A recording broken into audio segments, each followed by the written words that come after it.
Howdy everyone, look over here. Before the video started, I just wanted to say hi and I hope you enjoy it. I tried out a few new things here. I am sorry about me sounding so druggy when I recorded the audio. I just got home from work and I was really tired. I really didn't want to try to record it again because I wanted to say the same things. So, yeah, there's that. Alright, so, yeah, there's that. I hope you all enjoy, and roll the intro.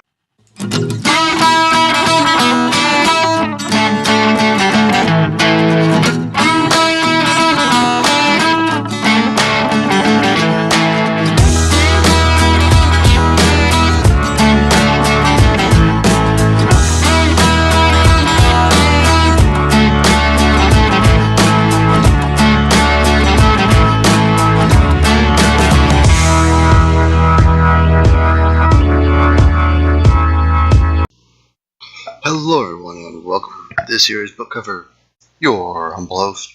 And today we are going to be, well, actually I'm going to be doing a review.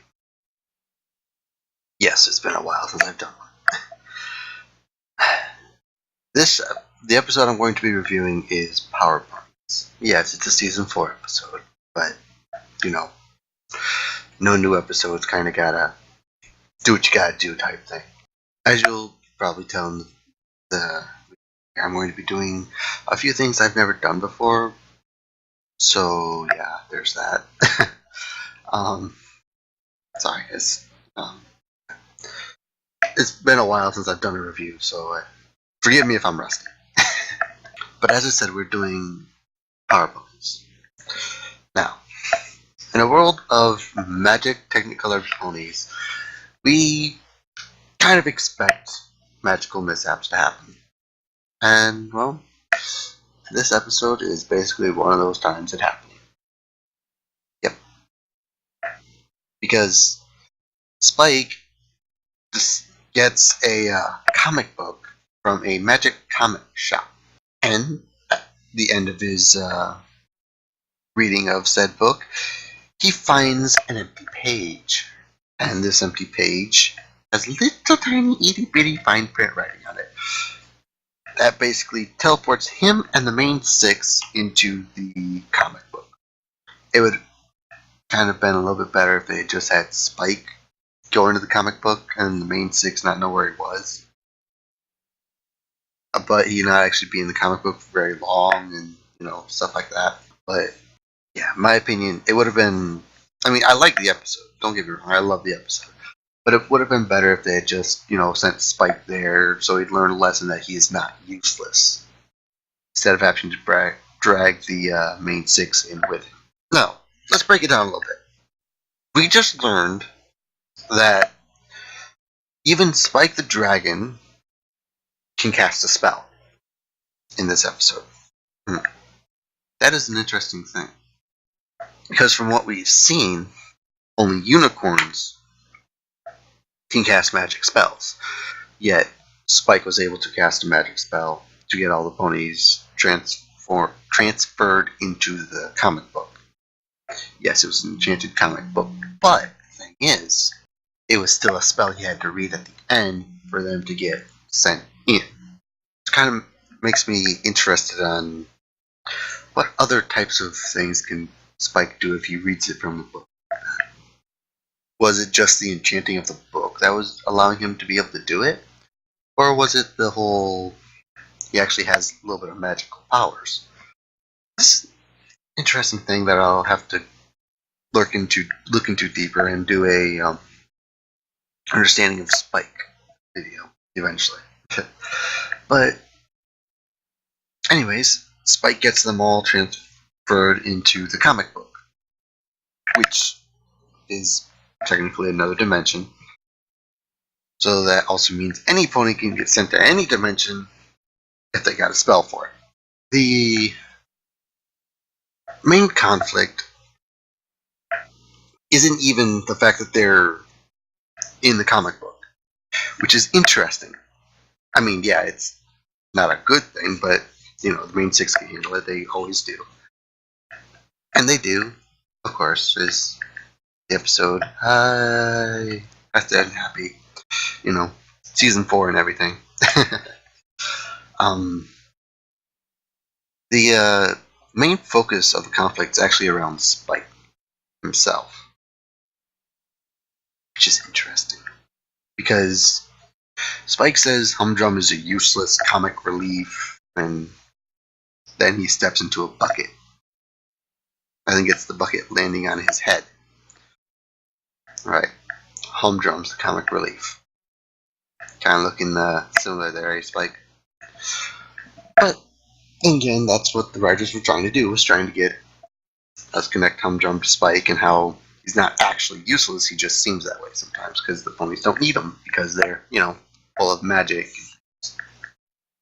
But when he is needed, even in Spike at Your Service, which for some reason a lot of people don't like, I thought it was funny as hell. Even in Spike at Your Service, in the end, he actually came through. He came through with flying colors at the end. Ponies tend to forget about that. I don't know why. Of course, they think he's over dramatized as an idiot throughout the entire thing. No, I think it was more excitement of new things. First off, he's worked in a library for his whole life, basically. He's worked around books his whole life. But now he's working with Applejack on a farm.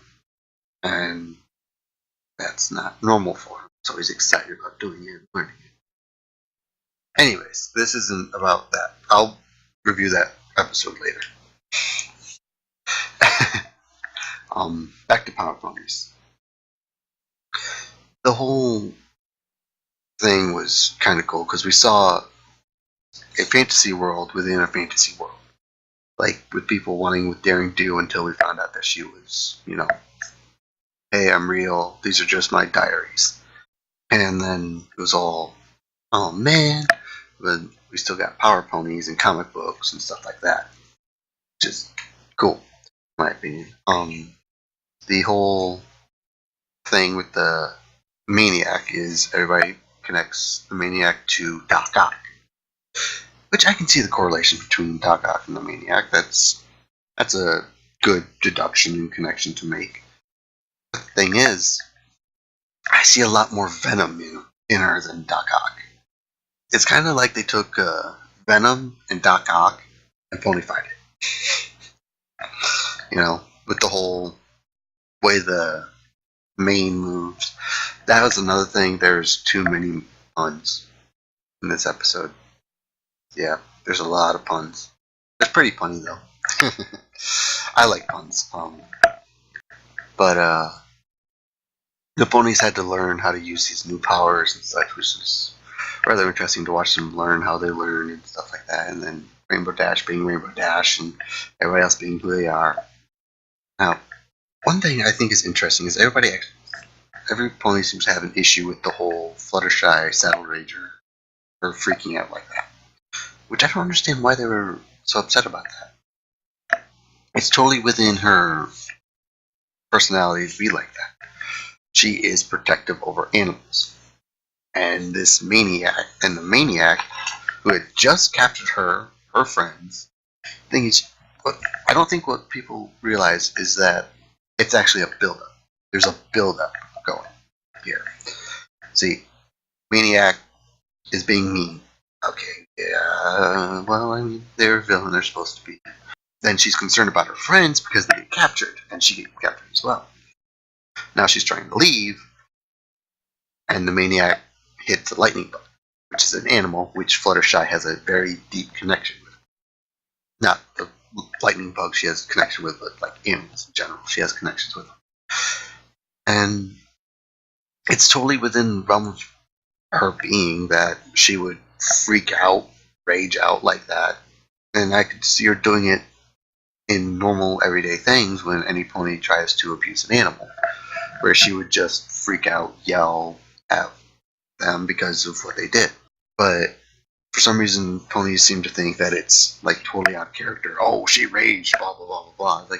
No, that's well within the realm. That is well within the realm of what Fluttershy would normally do. And that's another thing that I think is interesting. Spike reads a comic book that is very closely related to him and the ponies around him. Which, in a theory I just thought of in my head, is that they're actually like, kind of telling the story of the main six without telling the story of the main six. Kind of like that. That's just my thinking on it. But what else? Yeah, and then there's the whole enchanted comic book store. Like being a baby dragon, I can kind of believe that. Again, we'd have to discuss on the whole actual baby dragon, especially since he lifts the box 4 times his height. I'd say. Wait, no, at least 4 times his mass, up over his head, over a railing, and pushes it off in this episode.